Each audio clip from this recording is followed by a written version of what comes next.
Welcome back to DHAM DIY. In this episode, we're going to be building a germination station. On top of that, we're also going to be building some DIY seed starting cups out of cardboard or slip sheets. You can get them from any warehouse like Costco or Sam's Club, and in combination with a couple staples, they're going to work absolutely great for germinating seeds in. We got all this from Costco. These are a waste product, and they're free, so long as you have a membership to somewhere like that. Even, I'm sure, at any other big box store, they have something similar to it if you ask, maybe in the back. And, the whole project, this cost about $80. These are about 20-something each. That is a lot more expensive than maybe building it out of wood, but it won't look nearly as nice made out of wood. It would just look funky sitting in your living room, which is where we are, We're going to have to put it over to the side. The season of spring kind of snuck up on us this year. We have over 100 varieties that we need to get sprouted and thrown outdoors in the next month or so. So it was go time, right? And this all together is going to take, an hour to put together. Anyway, let's go. As much as this is a frivolous purchase, it is also, two birds, one stone type situation. This rack is so nice that we can use it in the kitchen to store, mason jars or canning goods, right? Anything like that. It's multi-purpose. We're not going to be germinating seeds all year, so I don't want a big wooden rack sitting in the corner of our house.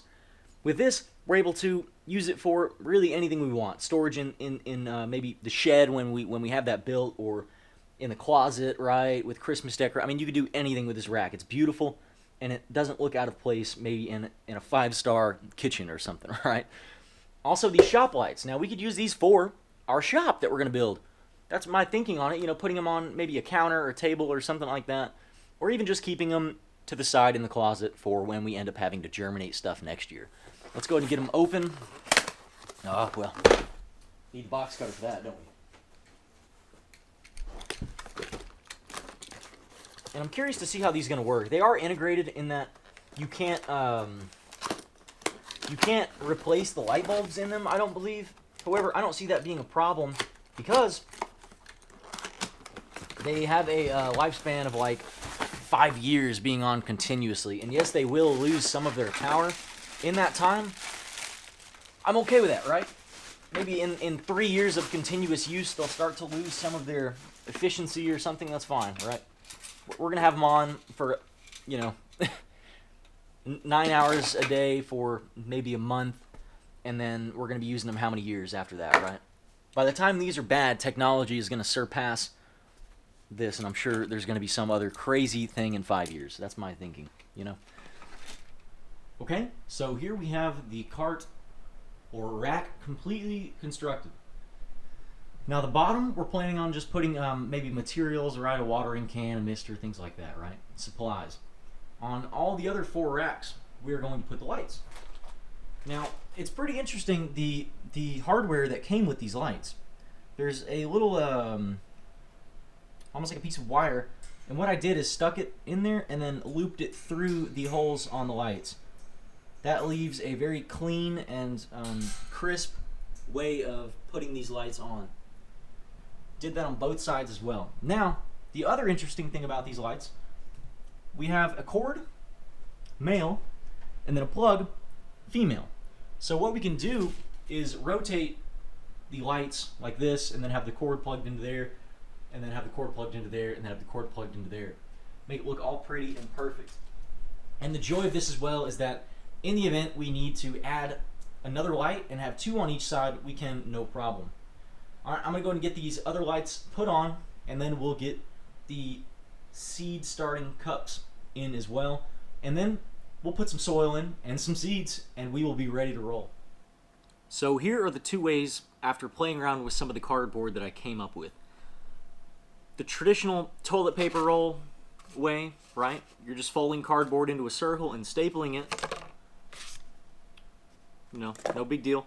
And then the square version. And both have their pros and cons. It's very efficient with space, right? If you have a certain amount of space, you're not wasting any room.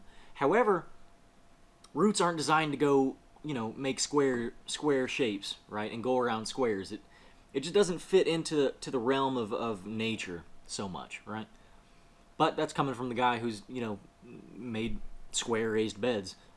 So this also takes a lot of time. This is a lot more time intensive than the circular ones. So I'm going to show you how to make this design, but I really think that I'm going to end up going with the circular version. What we did is we cut out a piece of cardboard in shape just like this, and what we do is we bend it once, twice, 3 times, and 4 times, creating 5 sides, right? And then we're going to fold these all together, and there we have it.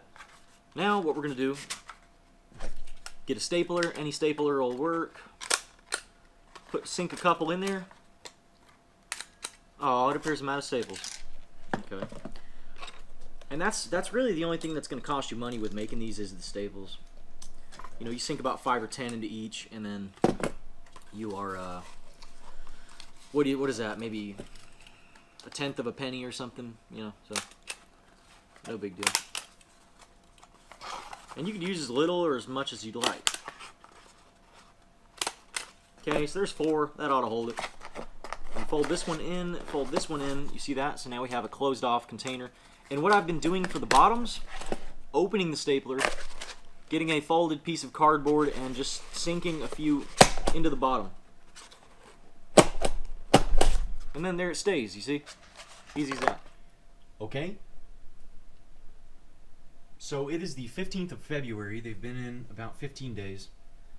And we have a lot of growth. Everything seems to be doing very well. We had a little bit of seed stretching, but after adding 3 lights, instead of 1 and 2, we seem to be having the growth that we want. Everything seems to be doing really well. Now, some stuff isn't sprouted yet, but that's okay. The most difficult thing we were worried about was the strawberries, and they have started to sprout. So that's good news. You see, we added down here is where we were letting things just kind of hang out, but we ended up adding 3 lights now. And as you can see, we do have strawberries sprouting. Now they are very small, but they're sprouting. So that's good news. That's going to conclude this video on a DIY seed starting rack, as well as DIY seed starting cups.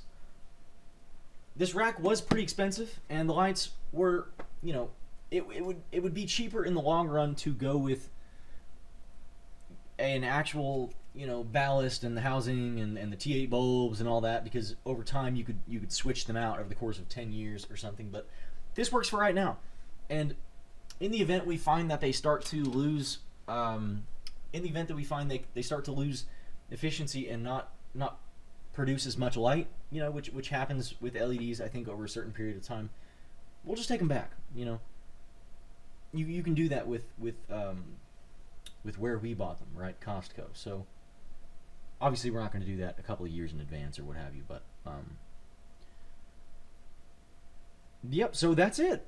Everything's growing good. Hope you enjoyed. Thanks for watching, and I'll be posting plenty of updates on this when we put in all the rest of the plants that we're going to be putting in actually today.